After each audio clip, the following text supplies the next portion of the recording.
Hello, Jeff. It is Monday. Because of weird time distortions, I was late with 4 of my blog Semper entries on the 13th, 17th, 25th, and 31st. I will say, however, that I did write entries for each of those days. It's just I posted them after midnight, and apparently other people consider that the next day, so whatever. I have decided that my just punishment for those indiscretions will be to read myself the Riot Act.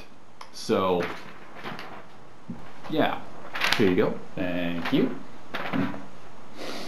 Our sovereign lord the king chargeth and commandeth all persons being assembled immediately to disperse themselves and peaceably depart to their habitations or to their lawful business upon the pains contained in the act made in the first year of King George I of preventing tumults and riotous assemblies. God save the king. You know there's not a king anymore, right? Son of a... Well, it's gonna be the future soon, and I won't always be this way.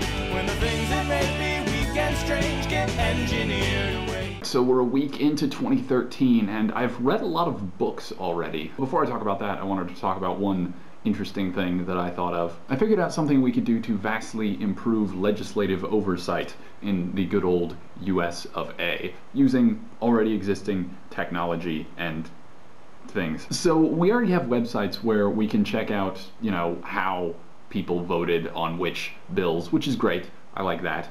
But I feel like something that we could incorporate into that to improve it would essentially be Twitter. I mean, how great would it be if every time a congressperson, either at the federal or the state level, every time a congressperson voted on a piece of legislation, they had to, in 140 characters, explain why they voted the way that they did.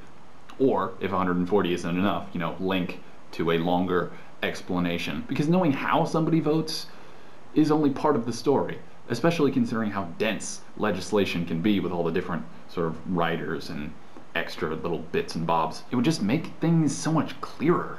So yes, that's what I think. That's what I think would help improve our various congresses. Which is weird because I don't really use Twitter myself, other than to stalk other people, but I like writing longer things. Yeah. So I'm curious as to if you or anyone else watching has any little ways that they think the world could be improved through slightly different application of currently existing technology. Because of course there are lots of things we'd like to have, but we have a lot of things already as far as, technological advancement goes. So I'll just pose that as an open question. The other thing, the other part is, of course, I've been reading a lot of books. I read the Valley of Fear, the fourth Sherlock Holmes novel, which I thought was a lot of fun. Very similar to A Study in Scarlet structurally, but I talked about that on my own blog, so meh. I also read Old Man's War and God Engines by John Scalzi. I've been reading his blog, whatever, for a very long time, and yet I hadn't read much by him aside from shorter works before, so I figured I should fix that, and I did, and it was awesome.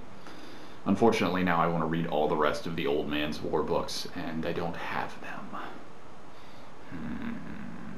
And the conceit at the center of the God Engines with spaceships powered by trapped deities is pretty rad, and it was just a cool novella in general. I would recommend. It's only a few bucks on Kindle, I think. I also just wrapped up reading Hear the Wind Sing, which was Haruki Murakami's first novel.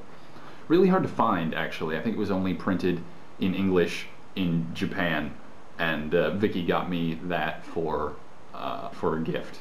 Yes. The specific circumstance upon which I received the gift will come to me in a moment. I think birthday. I've had a lot of those, right? She got that for me last year, and I got around to reading it this week, and it was good. Not as great as his later stuff, because, I mean, it's very obviously an early thing, but still good. Fun times. I like Murakami. I brought most of the books by him that I own with me to China, if that tells you anything. So that's my my reading accomplishments, at least fiction-wise, for 2013 so far. I still need to finish up that collection Pump 6 and other stories because, well, I never read a short fiction collection all at once, or in the order that they're presented in the book. I don't know why, it's just something I do. Have to read them randomly. And now I really have to finish that one though, because, oh man, those are good stories. and I have to do something to keep myself from running out and buying The Wind-Up Girl, because I want to read more about that world. It is too awesome. The new issue of the Unstuck journal came out, and I snapped that up on my Kindle as well.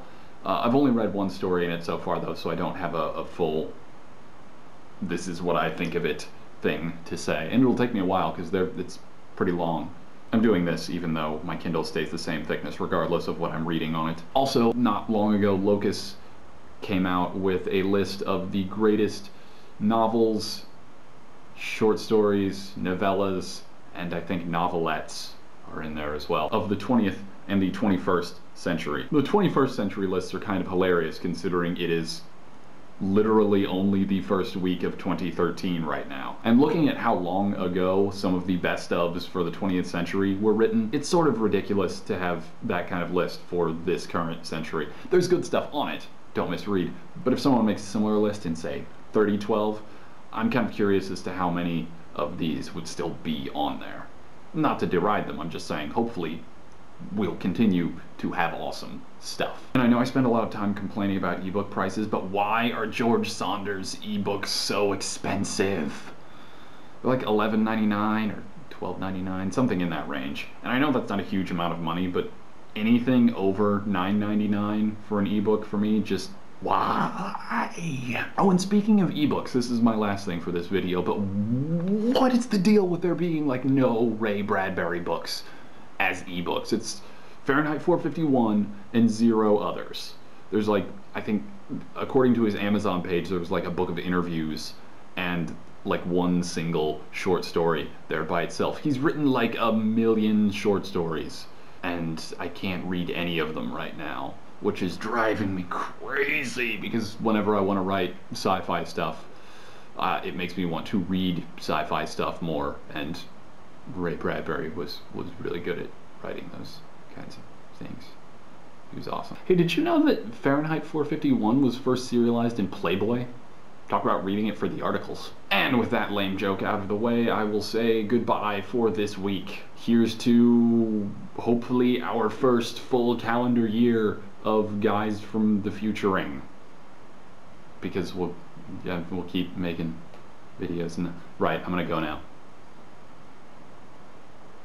See you in the future.